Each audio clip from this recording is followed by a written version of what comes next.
The U.S. government has long viewed the Chinese company as an espionage threat and has sought to keep Huawei from playing a major role on the U.S. telecommunications infrastructure market. This new move is likely to prevent it from supplying the equipment being used to set up cutting-edge 5G networks.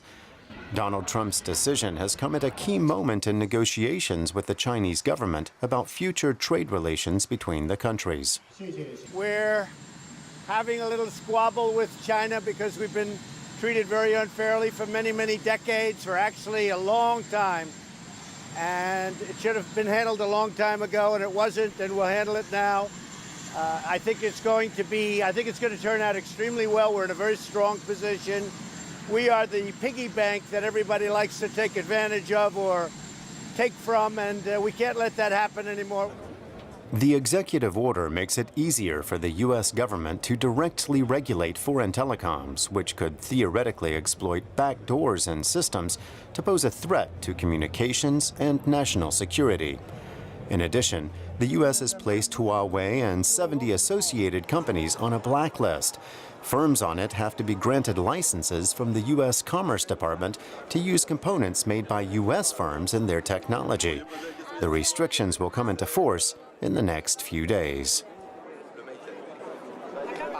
Let's pick apart this intriguing story with Aaron Tilton from our business desk. Aaron, who's going to hurt most under this ban, do you reckon, on a corporate level, first of all? Well, on a corporate level, I mean, this is clearly directed at Huawei. Even if the government isn't saying that, Huawei has long been in the sights of the Trump administration and even the U.S. government in general. I mean, the first concerns about spying were brought up in 2012, so this is a long time coming.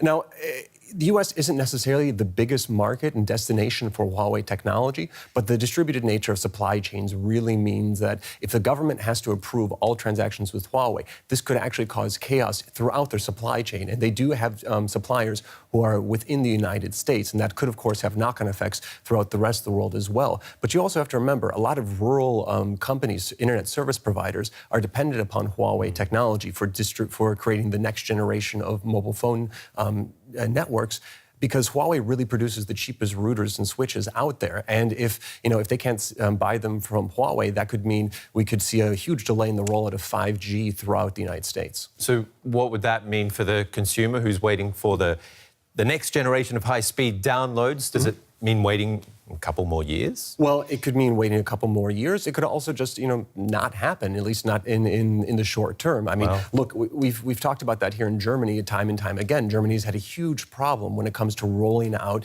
the successive generations of mobile technology. And, we could potentially see a similar situation developing in the United States. But this is all an economic emergency, as Trump puts it. Would this ban actually ensure safer networks?